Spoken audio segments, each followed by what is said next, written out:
one of the things I notice is a lot of times we do all sorts of posting on, oh, here's how you can make this project, here's how you can make this project, but we never talk about how we can actually use some of our tools to supplement and help us make things that are a little bit slower. So one of the things that has really taken off in popularity, and something that I've been doing myself, are more slower crafts, things like cross stitch or knitting. I think grandma crafts is the word that I sometimes hear being used. And it's a super relaxing kind of hobby, and you can get some really cool results. And I'm not just talking about patterns that you find at Michael's and such. There's a lot of really good cross-stitch artists that have created patterns that you can buy online. And I had a couple of them that I had purchased, but I was running into a little bit of a challenge when I started one of them recently. Because about a year ago, I started having fairly severe migraines. I've been controlled most of my life, and then last summer and into September, I basically went from a 1 to like an 11. If I wasn't necessarily having the migraine, then I was dealing with either the prodrome effect or the migraine hangover,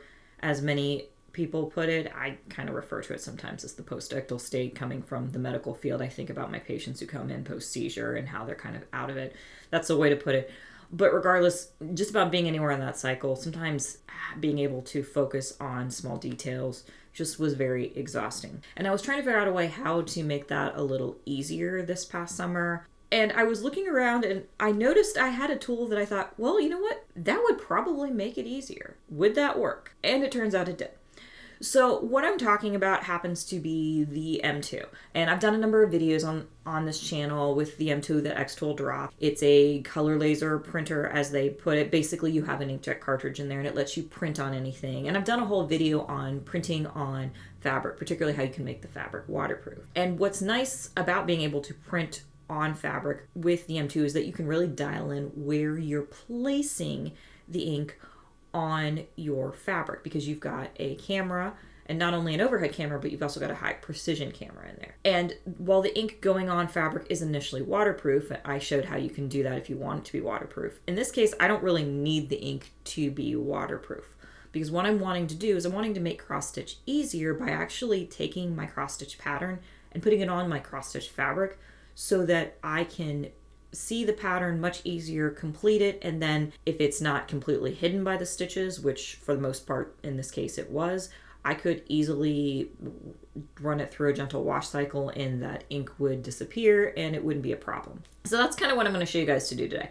I honestly kind of just sort of stumbled on this. This was sort of I wonder if I could do this and would it make my life easier? And being the person that I am who likes to experiment, I thought, okay, I'll do it, and I'll just kind of record my process as I'm going. And if it works, then I'll show you guys how to use it. So this video might seem a little less detailed and like walking you through things. I will do my best, and I'll do a second one where I'm showing you kind of set up with another one that I'm getting ready to start. But I got really good results. So I'm going to show you guys how I was able to finish this really cute little cross stitch pattern by printing a couple of the characters on it so that I could actually complete it and not necessarily feel like my brain was going to explode because I was having to count all of the squares. I was able to mark them with color. So let's get started. Now, for this project, you're obviously going to need a cross-stitch pattern, and you're going to need that cross-stitch pattern in electronic form, whether you take a photo scan of the thing you're doing or you've got your PDF. Now, what I have found is, at least with sometimes opening these cross-stitch patterns, because PDFs are somewhat inherently vector format, you might get lucky and opening the file might actually enable you to just select portions of the design or even like eliminate the grid and all of that. Now, with printing on fabric, there's a couple things to keep in mind. One being obviously how much ink you're wanting to use, and since this is sort of a light pattern, I actually ended up running a bit of a test to see how much ink I needed to use, and I think I only really ended up using like 40 to 50%, enough to get the pattern there that I could see it vividly without having it to be completely vibrant. Because again, this is just sort of a template. My goal is to finish the pattern and use the embroidery floss over it. I don't necessarily want to see the ink at the end. And so once I figured that out, I then kind of went and did some testing. Now, I definitely recommend when you're doing this pattern to make sure that you've got your fabric as flat as possible, iron it, potentially do this at the beginning, although you can do it in the middle of a project as well. Pulling the design over, what's nice about the XTools M2 is that it's got a nice close-up camera and you can really dial in how close this is. And that was great because that helped me kind of dial in the placement of my cross-stitch pattern. Because unfortunately, when you're working with fabric, things are going to stretch and move. And since this is Aida cloth and we are kind of working with these little square lines, you're going to kind of probably have to do a fair amount of positioning to get things really dialed in where you want. I would argue this project probably works better with like small areas of cross stitch versus like, I don't know if you guys remember these Thomas Kincaid Disney ones that are like this huge like color work where it's like everything laid out. I wouldn't necessarily consider doing that because I worry there's going to be too much movement based on the imperfection that is fabric. But for small areas, this works really well. So I got my pattern kind of cleaned up and brought in, and I was able to very carefully with the close-up precision camera get it placed where I wanted to. And then after that, it's really just kind of a matter of running the print itself. So let me try and do another example. I've got a project that I'm working on and I kind of started it and I was actually doing the more traditional technique, but I do want to go ahead and throw on another portion of it, and hopefully maybe this will be a little bit more guided. So let me flip over camera-wise here to my screen sharing. So I got this one in my printer currently, and this is, as you can see, a cross stitch that's featuring the Eevee Evolutions. So I started with the center Eevee, and then the ones on the bottom here, this is going to be Jolteon, this is Vaporeon, and then I want to say Flameon, but I could totally be wrong on that. I'm sorry, my nerd status needs to be revoked, but that's the one I want to add next to it. So I'm going to take a moment and pull that art in. So I'm going to go import, and I'm going to go over to my cross stitch patterns hanging out in my Dropbox. So I'm going to open, I'm pulling up the one chart. So this is the PDF coming in, and as you can see, it comes in transparent and it's got all the little designs to it. Now I just actually want the single portion here. So I am going to go to crop for starters. I'm going to go ahead and I'm going to crop out quite a bit of what I don't need. I'm going to just start here for the moment and hit save. So this gives me the chart that I'm working on typically. And then I'm going to increase the size a little bit here. There we go. And if I zoom in a little bit here, you'll see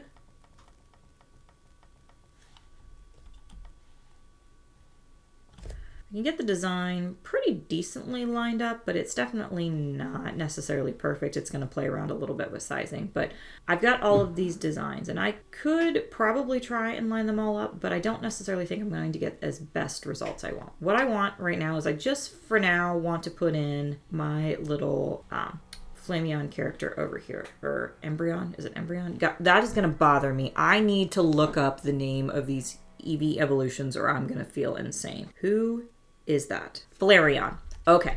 I'm going to stop calling him by his wrong name. I want to print Flareon and maybe the little Flareon, like sparkles and all of that, onto this piece so that I can work on him, and then I'll finish up. I had already kind of started Jolteon over here, so I'll finish that up standard style. So I don't need all of this. In fact, I'm going to crop just the section that I want to make this a little bit quicker. So I only really need from about here to here to here.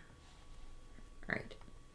So I'm going to do that portion, which is what I've got here. And then I am going to cut out and try and clear out anything that I don't need. And you can do some clicking and it will kind of figure it out. It actually seems like it's eliminating my grid pretty well. Really well, actually. Cool. And then if I wanted to, I can do like the eraser and be like, you know, give myself some cutoff lines.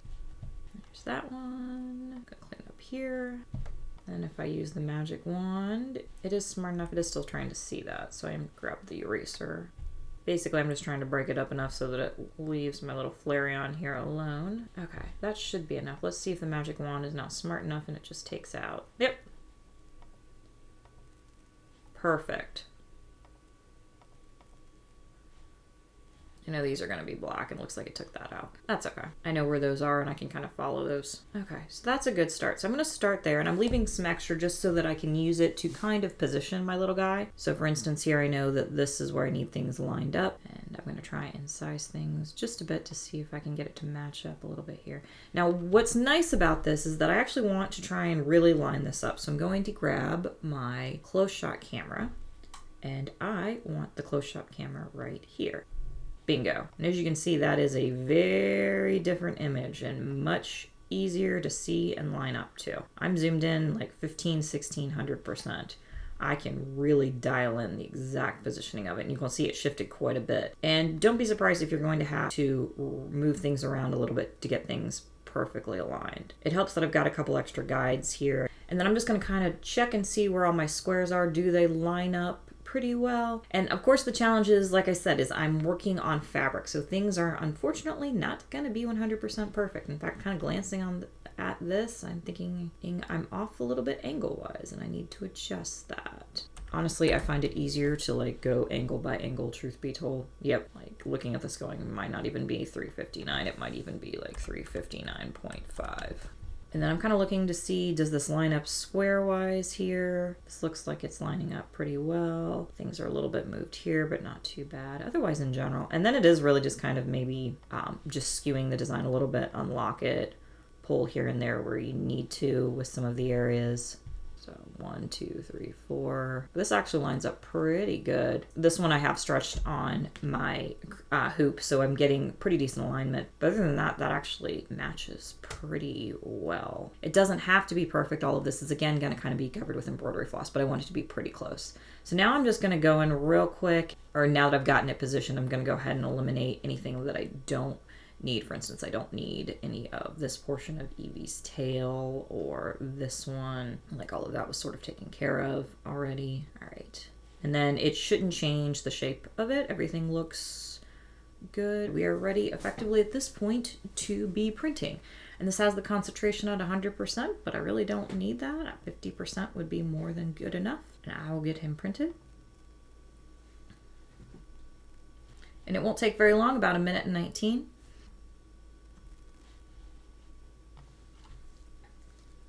There we go. That's my print result. As you can see, pretty good. Alignment's pretty good. This will be great. I can work on this one and finish up my little jolteon, and then when I want to do more, I can always add on the additional sections. So that's kind of how you do it. Hopefully that maybe makes a little more sense than just some of the footage that I was showing earlier. It's fairly easy to do, and it's nice that at least with PDFs, they come in that format. I can't guarantee that with every one of them, but it's certainly how these worked. So, and these were coming off of Floss Cross, which is, I think, a common free tool online when you're creating cross-stitch patterns. Hopefully that helps. And this worked pretty well. As you can see, this is my final results on my pattern. This is a pattern by a fantastic little cross-stitch artist. She goes by Colorfully Sarah online. I found her a couple years ago. Unfortunately, this pattern and then the Evie pattern that I have, as well as the Squashmallow one, are no longer for sale, partly because this was fan art, and as she's grown and become a bigger channel, you start worrying about intellectual property rights for obvious reasons. But she's got other cute patterns that I highly recommend. They're pretty inexpensive. And she also carries other little tools like needle minders and things like that. So great little small business to support. But these were patterns that I already purchased and owned, so that was why I chose to use them. Definitely not my work whatsoever in terms of cross-stitching. I was able to complete it, and you really can't see any of the coloring whatsoever. I think I see a little bit just over Jigglypuff, but honestly, like now that I've finished, it's not even enough that I feel like it warrants going and washing the piece. Like, I'm happily content with this on the wall and it looking the way it is, because it's very clearly been cross-stitched and you can't tell that there was color underneath. So this is a great little way to kind of supplement a slower craft process, making it a little bit easier, but still, you know, enjoyable. I don't really find it cheating to print my cross-stitch pattern on fabric if it's going to make my life a little easier and it's going to make my head hurt less, and I'm still getting the results that I want. This is also a really good technique, especially if you're just like learning to cross stitch and counting is a little bit difficult. With the squashmallows that I did the initial test on to try and see how it worked, I ended up giving to the mini human, and she said this made doing cross stitch much easier than trying to kind of consult the chart. So it's a good project for kids as well. So I hope this little, dive into sort of a supplement project that you could do with this tool was helpful. So again, this isn't really a full tutorial on how to go about this project. Like, you're not getting a specific end result. It's sort of a, how can I make this craft easier to do using some of the tools that are in your tool shop and still being able to kind of stay faithful to that, nice slow crafting process. I'll have additional videos in the future, but in the meantime, I really do encourage you guys to, take the time and slow down and enjoy the crafting process. We don't always have to be racing to all the new tools in the shed. We can, take the time to enjoy some more simpler crafts and potentially use our own tools to supplement and make life a little easier. If you want to see more content like this, by all means, please hit the subscribe button and ring the bell for notifications. Also, if you can tap the like button to tell the Eldritch algorithm that this video was a good one, and I will see you guys next time. Bye.